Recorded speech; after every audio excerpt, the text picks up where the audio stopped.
করো। বাংলাদেশ ধর্মীয় সংখ্যালঘুদের উপর আক্রমণ বন্ধ করো।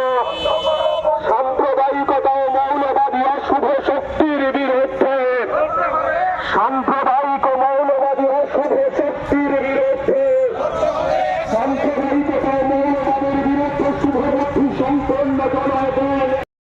কর্মসূচিটা হলো মৌলবাদী শক্তি, ধর্মীয় মৌলবাদী শক্তি বাংলাদেশে তারা খুবই সক্রিয়।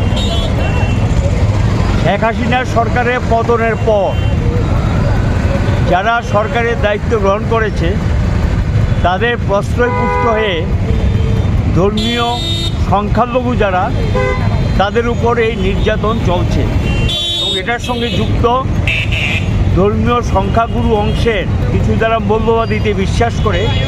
বাংলাদেশের নাগরিকদের মধ্যে সবাই এই ধরনের না। একটা শক্তি বাংলাদেশে নতুন করে সৃষ্টি হয়েছে, যারা ধর্মের নামে ভাবাবেগ তৈরি করে, এরা ধর্মীয় বিভাজনের একটা পরিবেশ তৈরি করেছে। সেই বিভাজনের পরিবেশে সংখ্যালঘু অংশের যারা আছে তারা বিভিন্নভাবে তাদের জীবিকা আক্রান্ত, তাদের বাড়িঘর আক্রান্ত হয়েছে, রক্তাক্ত হয়েছে এবং বেশ কিছু মৃত্যুবরণ করেছে এবং তাদেরকে খুন করা হয়েছে।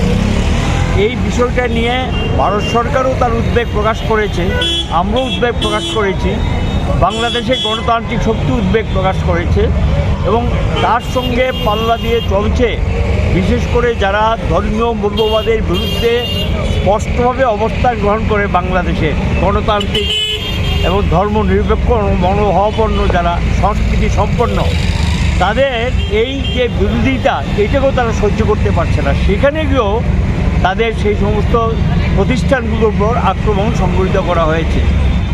সমস্ত প্রতিবাদকে উপেক্ষা করে এখনও এটা অব্যাহত এবং বিভিন্নভাবে এটা এখানকার নাগরিকরাও প্রতিবাদ জানিয়েছেন, গণতান্ত্রিক মানুষ প্রতিবাদ জানিয়েছেন।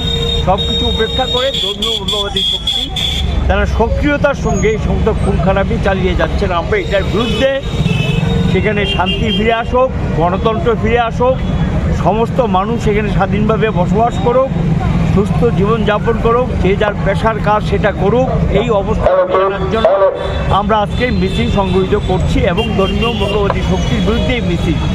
ধর্মীয় মৌলবাদী শক্তি বাংলাদেশে যেমন সক্রিয়, খুবই খারাপ পর্যায়ে গেছে। আমাদের এখানে কিছু ধর্মীয় মৌলবাদী শক্তি আছে যারা বিভিন্ন সময় ধর্মের নামে, বিভাজনের নামে কিছু আক্রমণ করে। সকল প্রকার মৌলবাদী শক্তির বিরুদ্ধে আমরা মানুষের খাদ্যের আন্দোলনে বিশ্বাস করি। মানুষের এই আন্দোলনেই আজকে